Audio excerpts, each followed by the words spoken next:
Good morning or afternoon or whatever you are. Doesn't really matter, right? It could be morning some places. Yeah. For me, it's like right in the middle. So right, me too. Right in the middle. I'll tell you guys, so every week that you do coffee with clients, you're going to get different coaches here and everybody has a wealth of knowledge.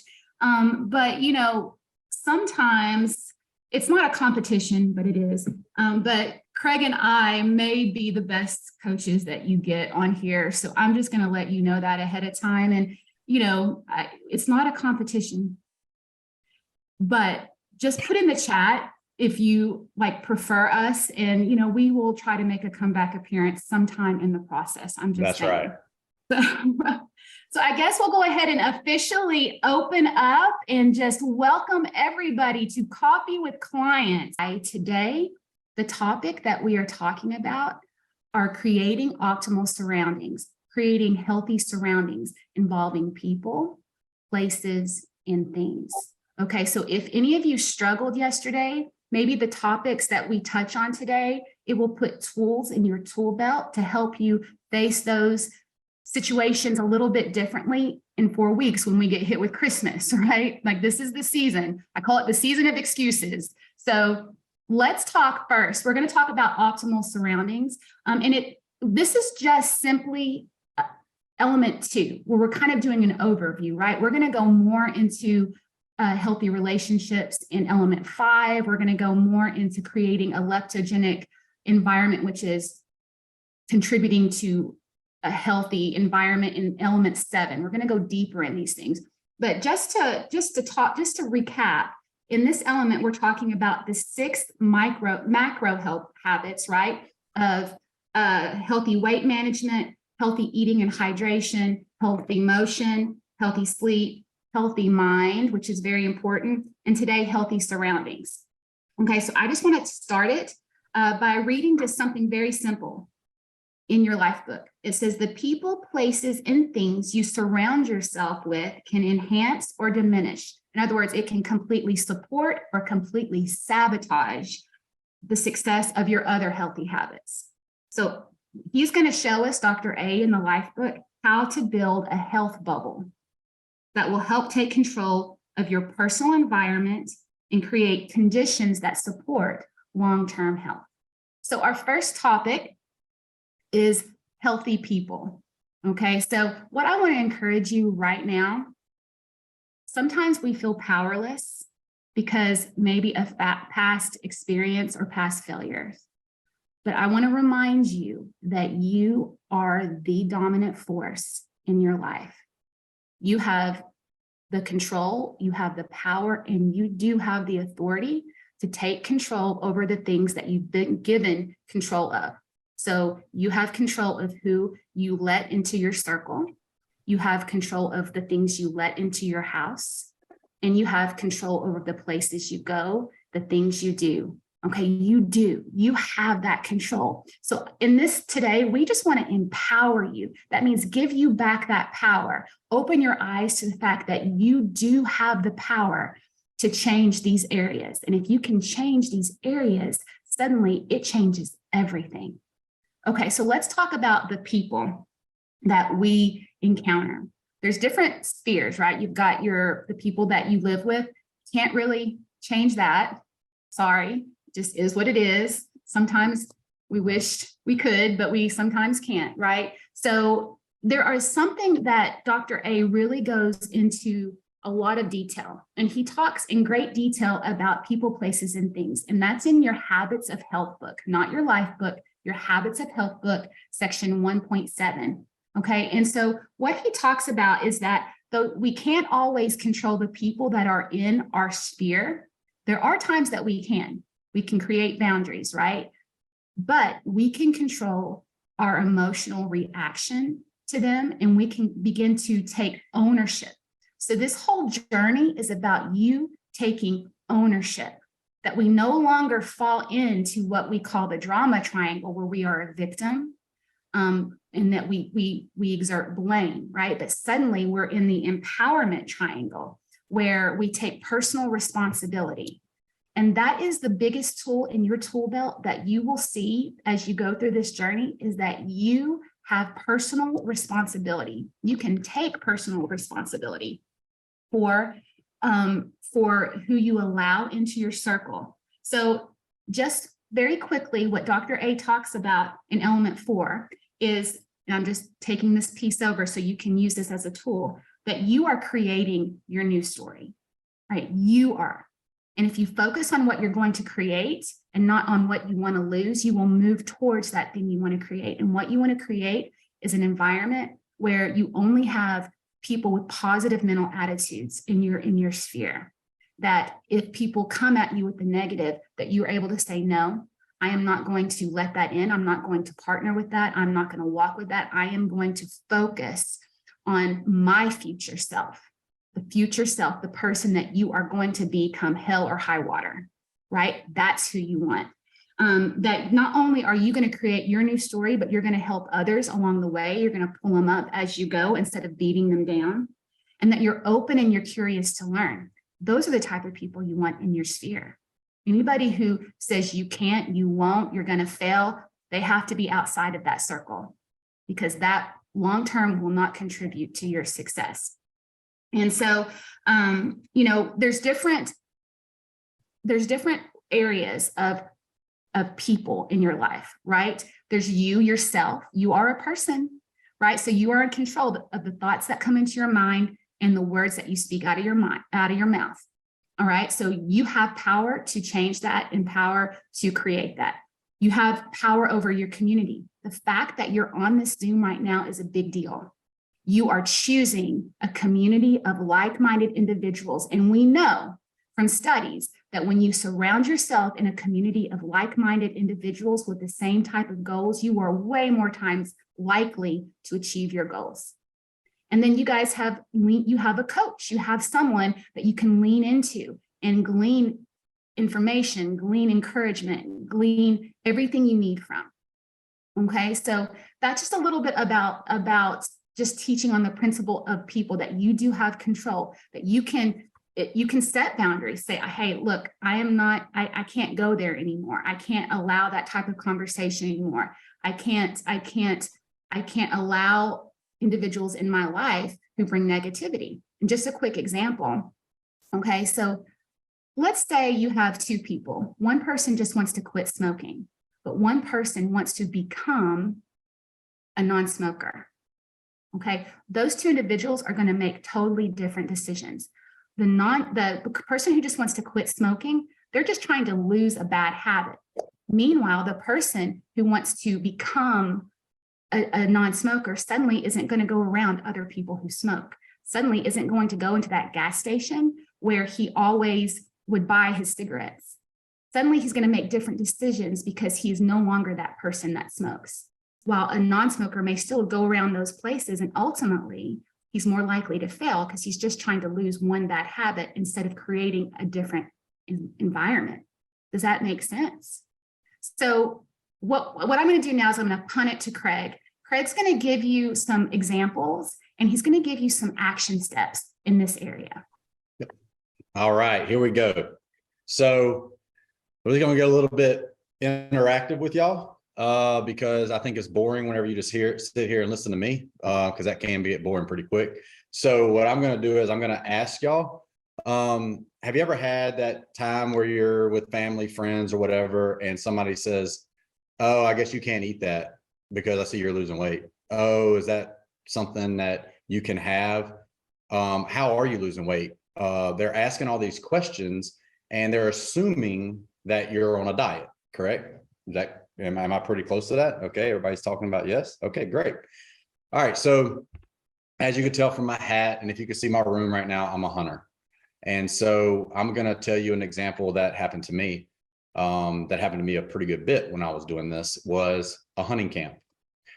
People eat at hunting camps, they drink at hunting camps, and they lay around at hunting camps, right? And so I was thinking when I was going to my first hunting camp, after I changed my lifestyle, I was like, how am I going to go into this? How am I going to do this? Like, how am I going to go in and they understand that just because I'm not partaking in things doesn't mean that it's rude or whatever. So what I did was I was straight up with them. I let them know that the program I'm on is a lifestyle change. It's not a diet. So therefore, then what they did was, you would be amazed at those people that respect that. Okay. But if you do it in the dark and you don't let people know that you change your lifestyle, they will continue to try to get you to do the things that you shouldn't be doing, eating the things that you shouldn't be eating. The reason is because they assume that you are on a diet to lose weight. Okay. Two totally different things. The smoke, it was a perfect example. I didn't even know she was going to say that. That was great. The person wanting to quit smoking and the person wants to be a non-smoker. It's exactly what this is. And we're going to get into a little bit further of that, I think, in places in a little bit, but that is exactly it. But guys, don't diet. I don't even like the word diet, but you get the point. Don't diet in the dark. Let people know, because I promise you they will actually respect it. Will they still mess with you? Absolutely, and fun. Okay. But it's a totally different way. All right. So a kind of an example of that as well is, I told Cassandra this earlier, is yesterday I went to 2 different Thanksgivings, one for my family, one for my wife's family. Y'all know about all that, right? So you're going all over the place trying to make everybody happy. So here we go. Both places I looked around and I said to myself, because I knew I was doing this today, and I was like, you know what? I want to get some examples. And I sat there and I said, if I didn't make a plate and I did not eat, nobody would have noticed. Not one person would have noticed. We put those things on a pedestal to where we think everybody's going to notice. So therefore, we make our excuse in order to do the things. Because I've heard excuses before where, oh, well, my grandma's going to be upset if I don't try her sweet potato pie and all this kind of stuff, right? Not really. They really probably wouldn't even notice. So if you go into it not in the dark, if you go into it with them knowing what you're doing and how your lifestyle changed, I promise you that is a great, great way to conquer this part of this element. Back to you. Oh, action steps. Oh, Lord. See, structure just kills me. Here we go. So the action step for that is start thinking about who you can have that conversation with. Who in your family can you have that conversation with to come out of dieting in the dark? Who can you let know that you're trying to change the lifestyle and you're trying to create a lifestyle that's going to make you healthier forever and not just for a month or 2 months or 3 months? Who can you have that conversation with to where they respect that? So that's what I challenge you with on that one. That is so good. And that's what I ended up having to do too. I rarely have people come up to me and say, hey, you need to try this, because they know I'm a health coach. But before that, they knew that I was trying to become a healthier person, not just trying to lose weight. And so because I have in their eyes become a person of health, it's not something that it's even in the conversation anymore. And like Craig says, if you don't communicate, you make it weird, right? It's not weird until you just make it weird. If you're just sitting there not eating something, that's weird. But if you have clearly communicated, no, I have some health goals and I'm determined to reach them. Suddenly they're like, whoa, she's determined to reach her goals. I'm not going to even offer her this piece of pie. So be very clear in your goals to other people. Be very clear and concise.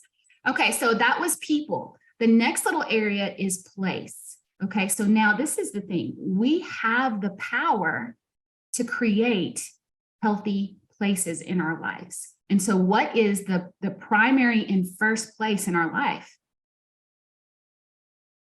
Home, right? We have the power to create a healthy home. Now, whenever Dr. A talks about this, he says it's time for a healthy home makeover. And so what he suggests before you even get your kit in the mail is that you go through your kitchen, starting with your fridge, and you throw out everything that is not going to contribute to success on your health journey. Just things that I can't have anymore, but I no longer eat anymore. And that mindset shift changes everything. So, clearing out everything in your fridge, in your freezer, and in your pantry that does not contribute to a new healthy lifestyle and then replacing it. Now, remember, just clearing it out doesn't do the work, but you have to replace it with the things that will contribute to your overall health. And doing that, one, it controls your environment. So there's one thing that Dr. A says all the time, Dr. Anderson, and he'll say that healthy surroundings will override self-control.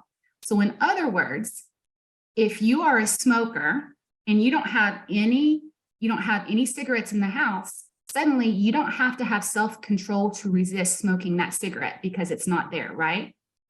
But if you kept one cigarette tucked in your drawer just in case, then it's going to take a whole bunch of self-control to suddenly resist going to that cigarette that you had stashed, right? So self-control is suddenly taken out of the picture if you create an optimal, healthy surrounding. So first, you control your atmosphere. Now, some of you are sitting here going, yeah, that's great, but I got teenagers in the house and they eat more than 10 grown men. And I'm right there with you, sister, brother, whatever. I've got 3 boys and a husband, right?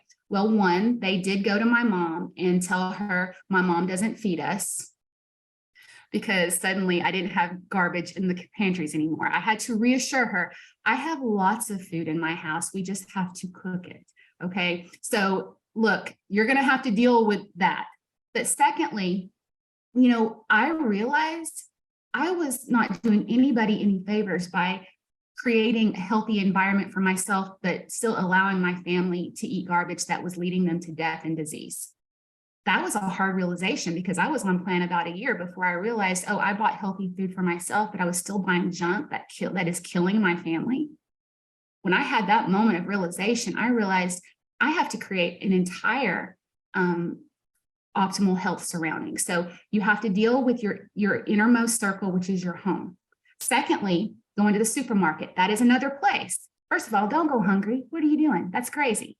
But when you go, stay on the perimeters of the supermarket. Don't go down the aisles where all of those processed foods are, and you focus on whole foods. Okay, so that's another place. Another place is your work. Now, admittedly, we have a little bit less control over our work environment. And guys, I was in healthcare for a long time in a cardiology office. Those drug reps just bring all the junk, especially this time of year. But I did make the choice to have fuelings in every single drawer that I could have them.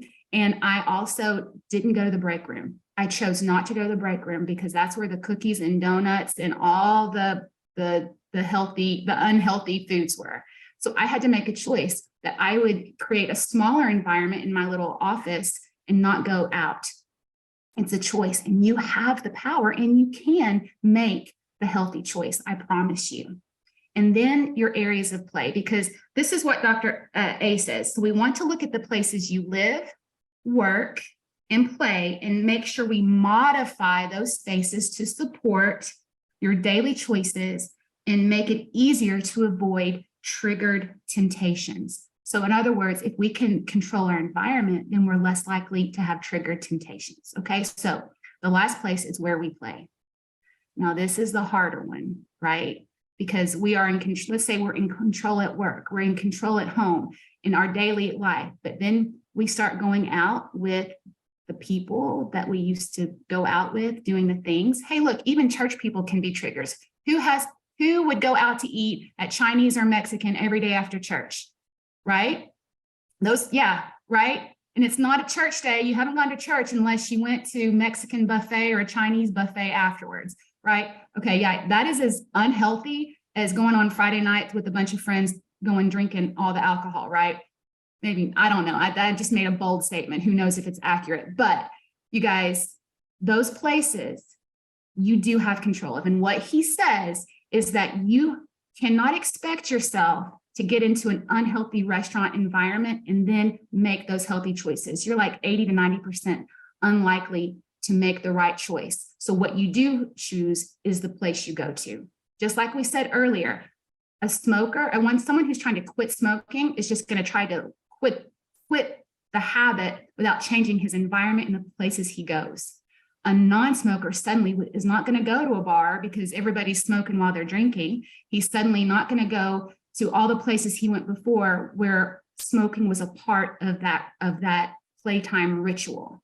So you choose the restaurant that you can get a healthy option, if that makes any sense. So I'm going to hand it back over to Craig.